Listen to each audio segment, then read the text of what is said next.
Hey you guys, my name is Natalie Louise. Welcome back to another episode of New Day with Natalie. This is episode 9. So exciting. In today's episode, we are going to be talking all about how to heal your fear of abandonment, okay? If you have a very specific relationship issue or situation that you are struggling with, maybe you need some advice, maybe you want to win your ex back, maybe you just want to heal, maybe you just want someone to talk to. Whatever it is, I offer one-on-one relationship coaching sessions over Zoom. So we'll jump on a video call and we'll talk for 30 to 40 minutes. If you're interested in that, I will leave a link for that down below. I also offer relationship coaching via email. So I also will link a link for the email coaching down below as well. Okay. If you have been watching a lot of my podcasts, a lot of my TikTok videos or YouTube videos, you might be like, I have anxious attachment. This isn't very good. A lot of my relationships have fell apart and it's because I'm anxious and I keep attracting avoidance. And you might be aware that you also have a deep fear of abandonment, because at the root of the anxious attachment style is the fear of rejection or abandonment or being left all alone. Okay. So you do everything in your power to basically prevent that from happening. And if you are anxiously attached, that might be considered clinging onto your partner or just showing up into your partner's world more, or getting some sort of validation that your partner still loves you or wants to be with you, or at least like just touches you and says like, hello, something like that. So simple, give you the sense of relief that like your partner still wants you, everything is okay, and you are not going to be abandoned. Okay. But if all of a sudden the conversation goes dry and you're like, oh my gosh, they are about to leave me. This has happened to me before. I have been in relationships with someone and then all of a sudden they just stop texting me. Or maybe all of a sudden you have been dating this person for some time, but they just don't want to see you anymore. And you're like, this is the early signs of when they typically want to just end things altogether. Okay.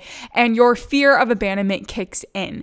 If that sounds like your situation, then yes, 100%, you have a fear of abandonment. And this podcast episode will help you to understand how to let go of that fear. And this episode will help you to release that fear of abandonment, or at least understand why that fear is instilled in you in the first place. Okay. Tell me if this story sounds like your situation. You date someone for 3 months or so. There's this crazy spark in the beginning. You have a vibe. You've never felt this vibe with anyone else. Everything is perfect. It's like you're in this honeymoon phase, but like it lasts for a while and you're kind of like, this might be the person. You guys might start talking about like kids and getting married and moving in and like all the things. And you're like, this is it. I never have to go on the dating apps again. Like you just feel really good about everything with this person. And then all of a sudden they just start to drift away. They're not acting like they usually do. They don't want to ask you out as much. They don't want to see you as much. They're not texting you as much. And you're like, what's going on? Like this is a complete 180. Something is going on. You can just feel it. You don't even have to talk to them. You just feel their energy leaving the room. No, they might just pull away altogether. Say, you know what? I don't want to be with you anymore. Instead of telling your partner like, why are you pulling away, and like trying to have a direct conversation,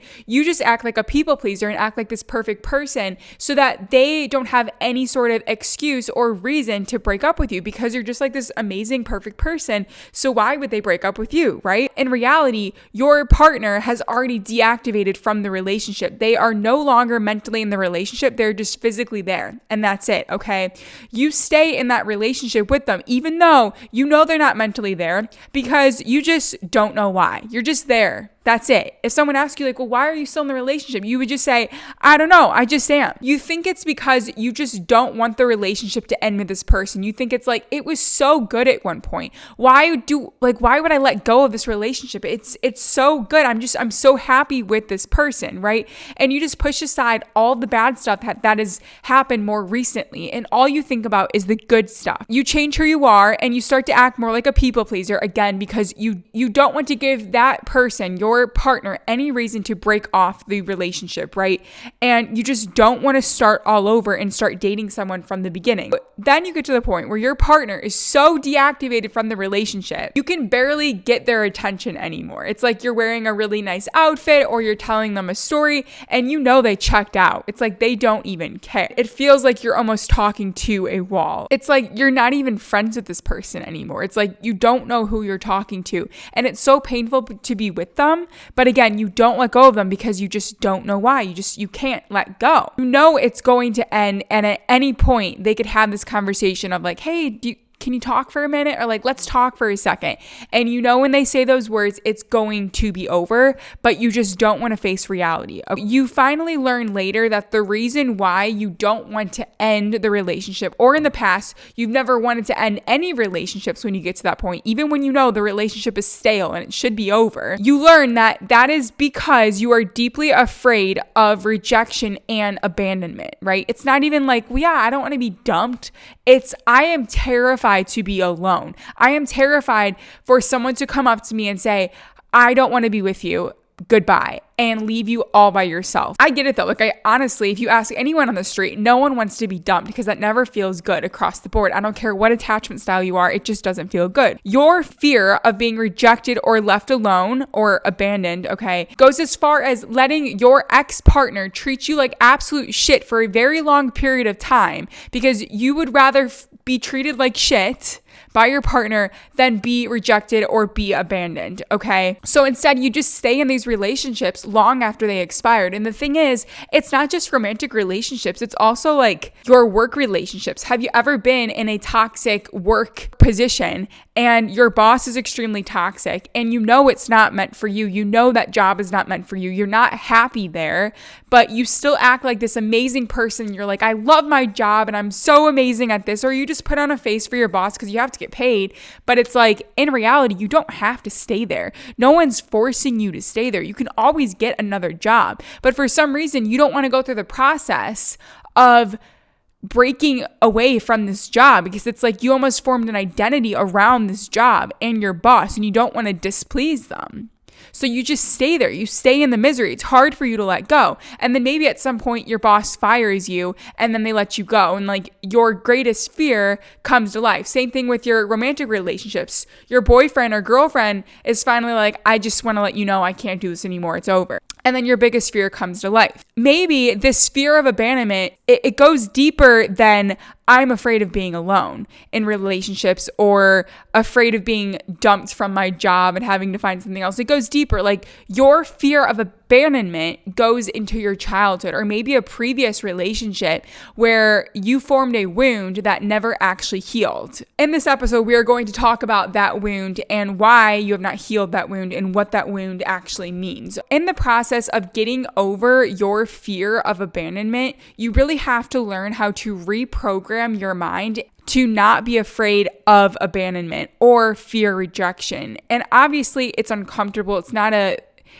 a process that anyone wants to go through. So individuals with the anxious attachment style, one of their main struggles is sitting down with themselves and questioning their own beliefs, questioning what their true needs are, and questioning like, what is this wound inside of me and why am I so afraid of someone rejecting me or leaving me all alone? Many times when you ask yourself these questions, you might just want to run away from it or it just gets like uncomfortable or you're like, I don't really know. And the reason why you might not know the answer is because you've suppressed this wound so far down in your system that you don't even feel anything around it anymore. You have a subconscious pattern, which is I will never let anyone reject me or let me go or abandon me so that I don't have to feel this pain again. But when someone's close to rejecting me or abandoning me, then I know something bad is about to happen. And that is like the trigger for me. And then that opens up the wound that you once closed and put away at some point in your life. Does that make sense? Or to a person that's securely attached,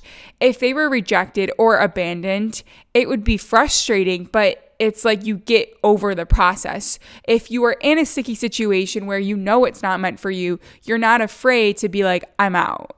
Like, this isn't meant for me, I'm out. That's what a securely attached person would do when compared to a insecure, anxious, attached person. Many times it's easier to just claim your fear, but never go deep into your past to understand why the fear was instilled into your subconscious mind in the first place, okay? Which indirectly motivates your actions. Like, it's easy to say, yeah, I'm afraid of rejection. Like, yeah, but have you ever dug deep into why you're afraid of rejection and go deep into the reasoning behind that? Now, everyone has a different story. I'm aware of that, right? So I'm going to give you a blanket reason reason for why you could have a fear of abandonment and how to heal that wound, okay? So let's talk about the root causes first. Anxious attachment stems from emotional abandonment of oneself and seeking approval and connection externally, which leads to self-neglect, all right? So according to a psychiatrist and medical director at New Waters Recovery, the fear of abandonment is caused by any of the following. Number 1, emotional or physical neglect in childhood. Number 2, feeling rejected by caretakers. Number 3, witnessing frequent fights or arguing with your parents. Number 4, experiencing death of a caretaker or a parent. And then number 5, being abandoned by a friend or loved one. So I don't know about you, but I had a very good childhood. From what I can remember, I had extremely loving parents. I had amazing brothers. I had great friends. I really did have an amazing childhood. So why did I get anxious attachment style from my childhood? It doesn't make sense. Like typically your parents are just not involved, or they just disappear and they come back, and you never really have consistency in your life if you have anxious attachment. Well, one factor I really want to point out is the being abandoned by a friend or loved one, okay? That can definitely trigger your anxious attachment style and also create this really deep fear of abandonment, okay? So for me personally, I actually had a best friend when I was growing up, and we literally did everything together. I would call her my sister, okay?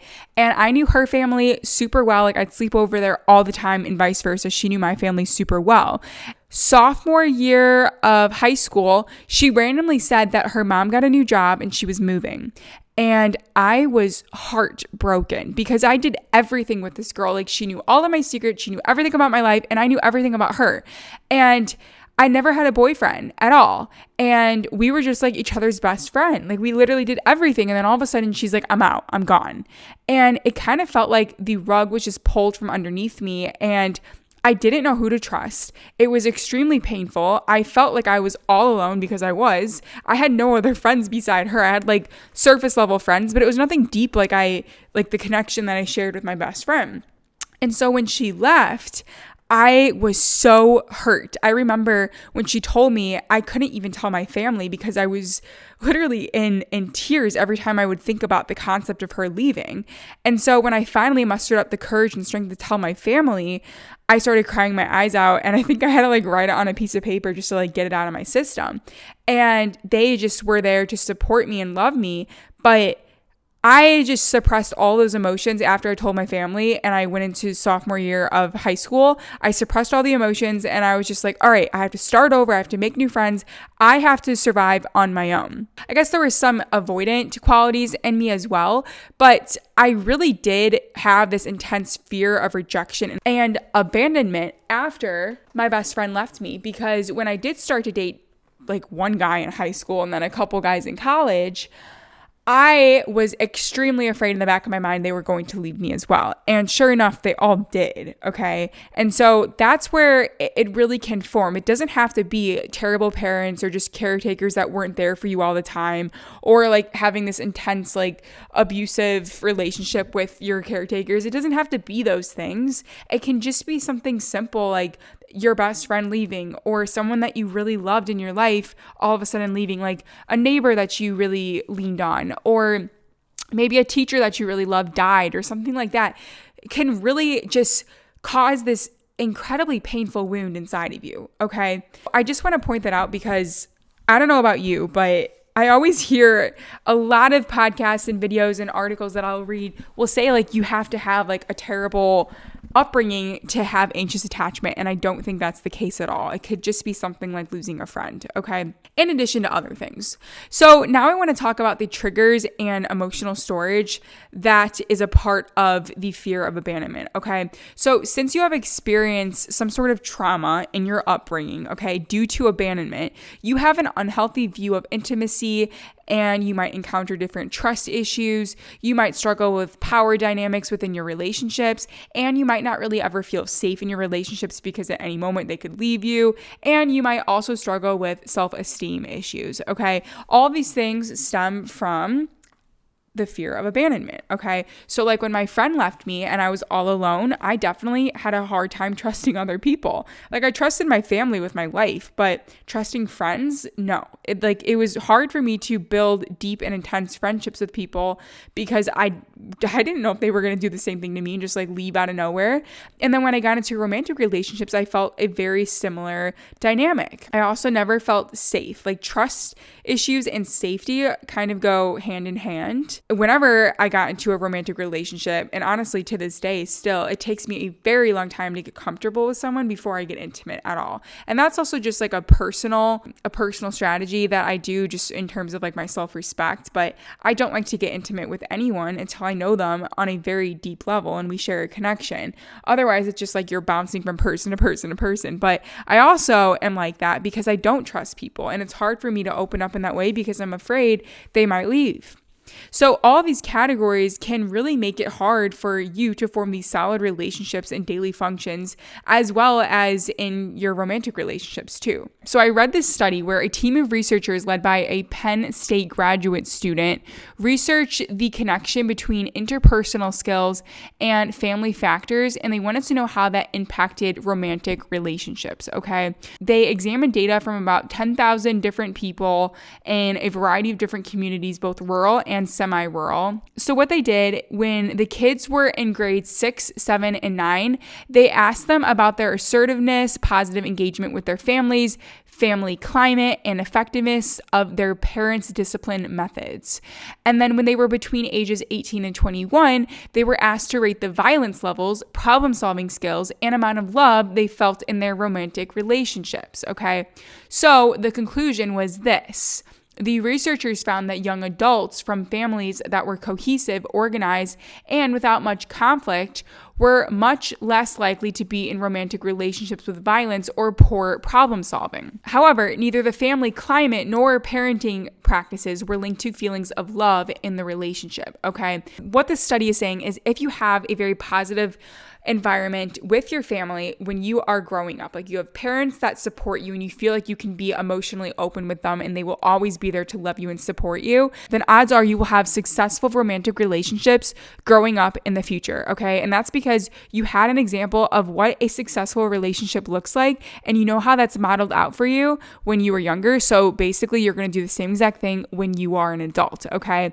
That is why when you have emotional or physical neglect in your childhood, or you see your parents fighting all the time, all of a sudden you see that and you're like, okay, maybe this is normal. Maybe this is the model for how relationships are formed, okay? And then all of a sudden, if your parents get a divorce or there's a fight or someone just like turns off when, like I know when I was growing up, my parents never fought at all, but sometimes my dad would get into these emotional shutdown modes where he would just get frustrated about something and then just kind of like shut off. He wouldn't say anything and kind of just go into like, he just wouldn't talk for a couple of hours, or sometimes it would be days. He would just like not be in the mood. It was almost like he was like depressed. And we'd all have to like guess what the problem was and why he was feeling so sad. And he never directly told us. We just had to guess. And a lot of times if we said the wrong thing, then he would just disappear. He'd go up to his room and just not want to be with us, right? So that could have instilled the fear of abandonment or rejection when I don't understand what's wrong with my dad. Like, why is he having a frustration? Or why is he feeling frustrated? Why is he having this like emotional day? And so if I reach out and help and he just like backs away or doesn't want to talk or like goes up to his room, then it's like I feel like I was rejected, okay? So like that sort of thing was modeled out for me. But beyond that, it's like my childhood was amazing. Like I had amazing parents that supported me. My parents never fought or anything. But from that study, you will know that if you have that sort of upbringing and that is modeled out for you, then that could be a reason why your romantic relationships don't tend to work out in the most successful way. But the study also shared your parents' problem-solving skills and the climate that you were raised in has nothing to do with how you fall in love. So even if your family had a very not safe climate or not a healthy environment for you to grow up in, or they didn't really teach you how to solve all of your problems, they just did everything for you, it doesn't mean that you won't be able to find love or you won't be able to build these strong relationships, okay?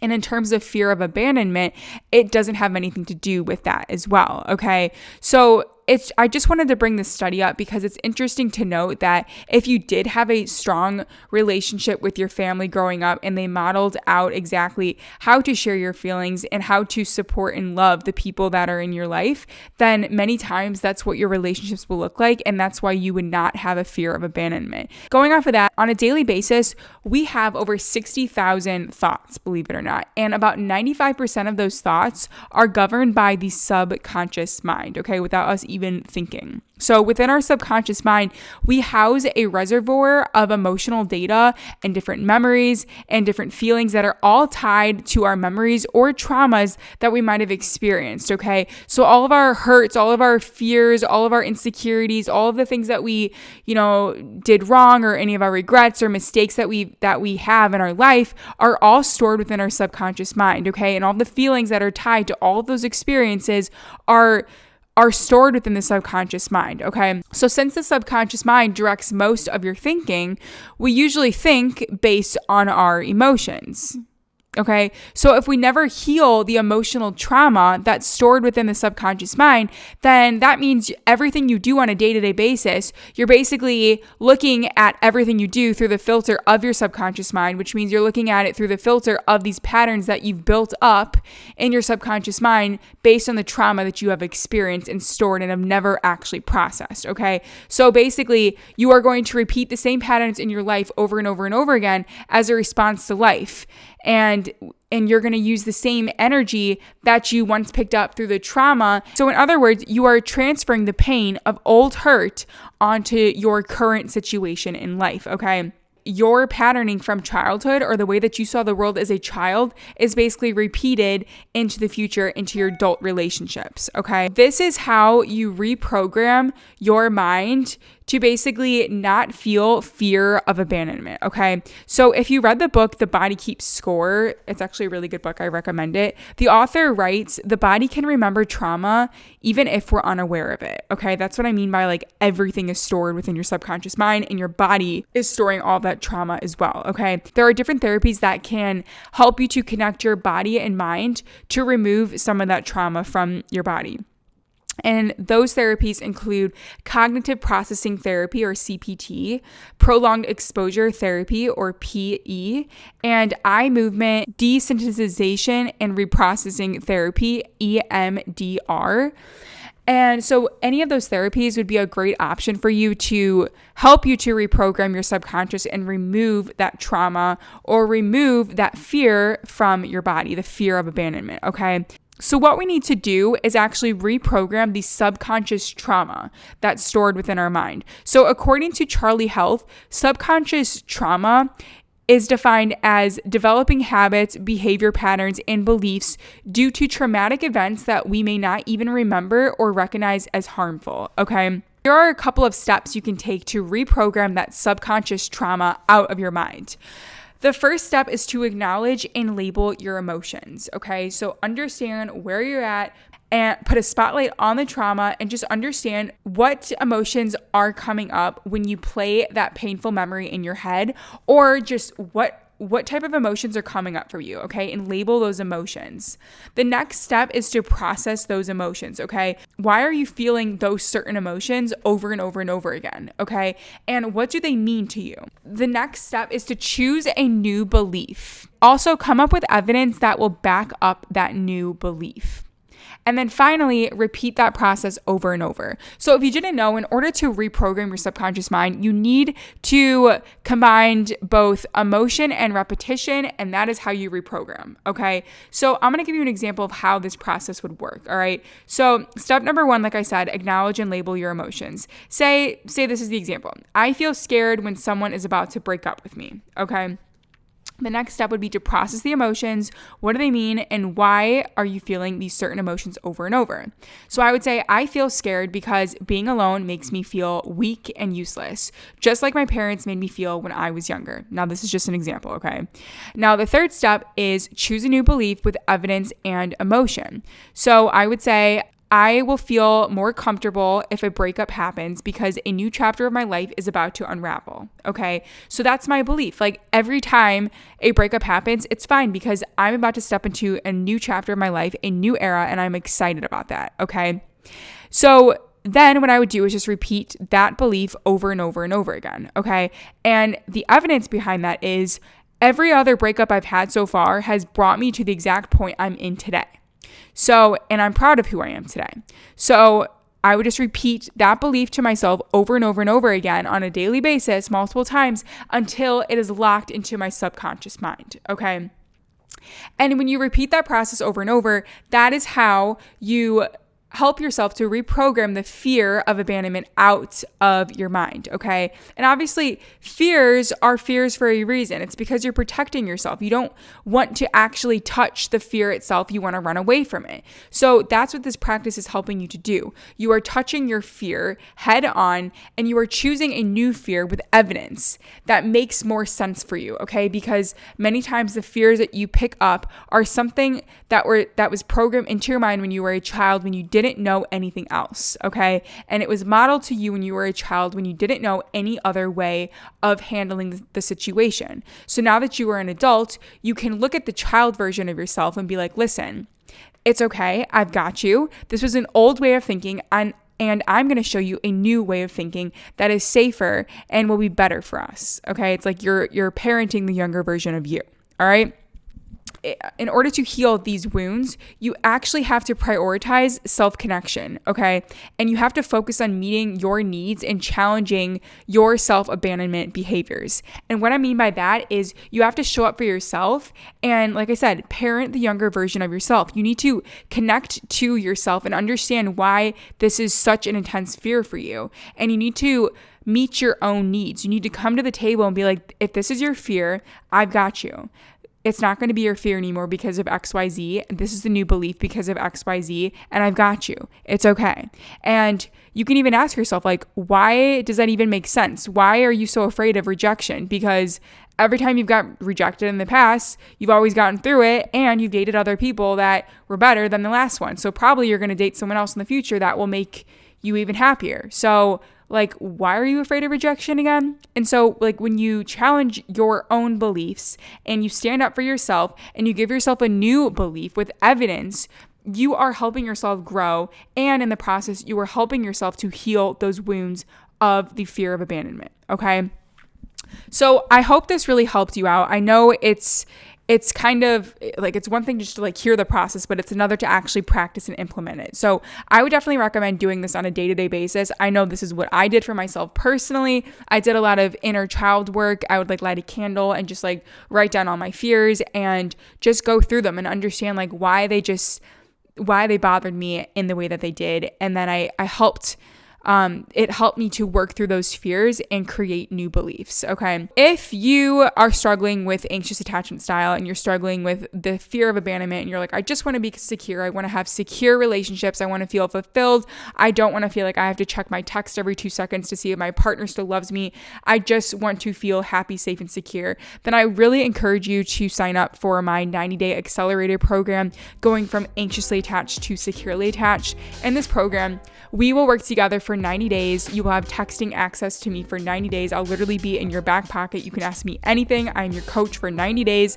We will have one-on-one coaching sessions where we will work together to understand your patterning. So understand why you have anxious attachment. We will work on boosting your self-confidence, and this will help you to feel free from being so attached to past relationships or certain people, okay? And after the end of the 90 days, you will have developed a secure attachment style and understand how to build long-lasting and loving relationships with either your ex, who knows, or maybe someone new, okay? So if you're interested in that program, I really encourage you to sign up for that program down below, and that will be really exciting if you join because we'll be working together for a long time. 90 days is a long time, so that will be fun. Just a reminder, guys, there are new episodes for the New Day with Natalie podcast every single Sunday. And also, if you love this content, please check out my TikTok and YouTube channel, which are both under the name Natalie Louise. Okay, that is it for today, you guys. I love you so much, and I will see you guys in the next one. Okay, bye, guys.